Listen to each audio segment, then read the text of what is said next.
Defence world के मुअज़्ज़िज़ नाज़रीन अस्सलाम वालेकुम। नाज़रीन मोहतरम, एक अनमैन्ड ग्राउंड व्हीकल वो काम सर अंजाम दे सकती है जो कि 50 या 100 फौजी भी नहीं कर सकते। ये व्हीकल मुख्तलिफ अक़साम की हो सकती हैं और इन सभी को ही मुख्तलिफ टास्क के लिए इस्तेमाल किया जाता है। किसी पर गन नस्ब करके इस व्हीकल को दुश्मन ममालिक की पैदल फौज के खिलाफ इस्तेमाल किया जाता है। किसी पर एंटी टैंक वेपन नस्ब करके दुश्मन मिलिट्री के टैंक के खिलाफ इस्तेमाल किया जाता है। किसी को बम डिफ्यूज करने के लिए इस्तेमाल किया जाता है तो किसी को एंटी एयरक्राफ्ट के तौर पर भी इस्तेमाल किया जाता है। दोस्तों, आज की वीडियो में हम आपको पाकिस्तान आर्मी की ऐसी ही जदीद तरीन अनमैन्ड ग्राउंड व्हीकल के बारे में बताएंगे। मगर वीडियो की तफसीलात में जाने से पहले मेरी आप सभी दोस्तों से सिर्फ इतनी सी गुजारिश है कि अगर आपने अभी तक हमारे चैनल को सब्सक्राइब नहीं किया तो प्लीज पहले सब्सक्राइब कर दें और साथ मौजूद घंटी के ऑल वाले नोटिफिकेशन पर भी क्लिक कर लें। तो चलिए वीडियो शुरू करते हैं।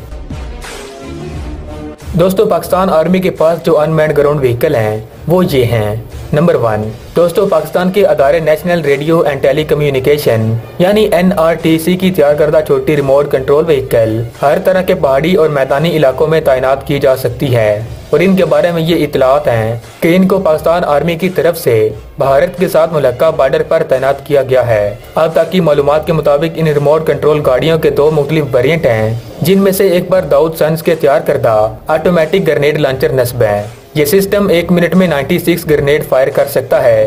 ये ग्रेनेड सिपाहियों और बख्तरबंद गाड़ियों के खिलाफ कारआमद हैं और इसके बख्तरबंद गाड़ियों के खिलाफ मुफीद रेंज 500 किलोमीटर और एंटी पर्सनल यानी दुश्मन फौज के सिपाहियों के खिलाफ मुफीद रेंज 1500 मीटर यानी कि 1.5 किलोमीटर है। याद रहे कि 96 के 2 बॉक्स में सिस्टम का वजन 60 किलोमीटर है। नंबर 2, दोस्तों, पाकिस्तान आर्मी की दूसरी अनमैन्ड ग्राउंड व्हीकल पर पाकिस्तान ऑर्डिनेंस फैक्ट्री की MG3 fully automatic machine gun नस्ब है। इस मशीन गन से तकरीबन 2 किलोमीटर दूर दुश्मन को निशाना बनाया जा सकता है। इसका रेट ऑफ फायर 1000 से लेकर 1150 राउंड पर मिनट है। मुमकिन तौर पर इस गाड़ी को 1 किलोमीटर के फासले पर बैठकर ऑपरेट किया जा सकता है। इसमें डे एंड नाइट वेरिएंट कैमरों के अलावा एक्सप्लोसिव यानी कि बारूदी मवाद की शिनाख्त के लिए सेंसर भी लगाए गए हैं। इन रिमोट कंट्रोल गाड़ियों को सर्विलेंस और हमला आवर दोनों तरह के मकासद के लिए इस्तेमाल किया जा सकता है और रिमोट कंट्रोल होने की वजह से सिपाहियों की कीमती जानें बचाते हुए मिशन सरअंजाम दिए जा सकते हैं। नंबर 3,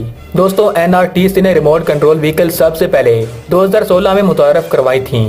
ताहम हदफनामी ये व्हीकल सिर्फ सर्विलेंस और बम डिफ्यूज करने के लिए बनाई गई थी। इस पर नस्ब मुख्तलिफ कैमरे ऑपरेटर्स को 360 डिग्री पर देखने की सलाहियत फराहम करते हैं। इसको 800 से लेकर 1000 मीटर के फासले से ऑपरेट किया जा सकता है।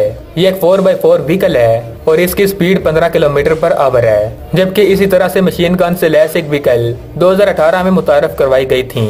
नंबर 4, दोस्तों, हमारे तजर्बे के मुताबिक मुस्तकबिल करीब में पाकिस्तान इस टेक्नोलॉजी और तजर्बे की मदद से रशियन UGV-9 की तर्ज पर रिमोट कंट्रोल व्हीकल बनाने का इरादा रखते हैं, जो कि मशीन गन के अलावा एंटी टैंक गाइडेड मिसाइल से भी लैस है। इस रोबोट गाड़ी को आमतौर पर 3 किलोमीटर जबकि लाइन ऑफ साइट टेक्नोलॉजी की मदद से 16 किलोमीटर के फासले से ऑपरेट किया जा सकता है। इसकी स्पीड 35 किलोमीटर पर आवर है, जबकि दुश्वार गुजार रास्तों पर यह 10 किलोमीटर पर आवर की रफ्तार से चल सकती है। याद रहे कि इस पर 4 एंटी टैंक गाइडेड मिसाइल के अलावा 30 मिलीमीटर की हैवी मशीन गन, 7.62 mm की लाइट मशीन गन और 12 रॉकेट्स भी नस्ब किए जा सकते हैं। तो दोस्तों, ये थी पाकिस्तान आर्मी की अनमैन्ड ग्राउंड व्हीकल। आपकी पाकिस्तान आर्मी की इन व्हीकल के बारे में क्या राय है? प्लीज अपनी कीमती राय से हमें कमेंट बॉक्स में जरूर आगाह कीजिएगा। मजीद अगर आपको हमारी ये वीडियो अच्छी लगी तो इसको लाइक कर दें और साथ ही साथ अगर आपने अभी तक हमारे चैनल को सब्सक्राइब नहीं किया तो प्लीज पहले सब्सक्राइब कर दें और साथ मौजूद घंटी के ऑल वाले नोटिफिकेशन पर भी क्लिक कर लें। तो मिलता हूँ नेक्स्ट वीडियो में। दुआओं में याद रखिएगा, अपना बहुत सारा ख्याल रखिएगा। अल्लाह निगहबान।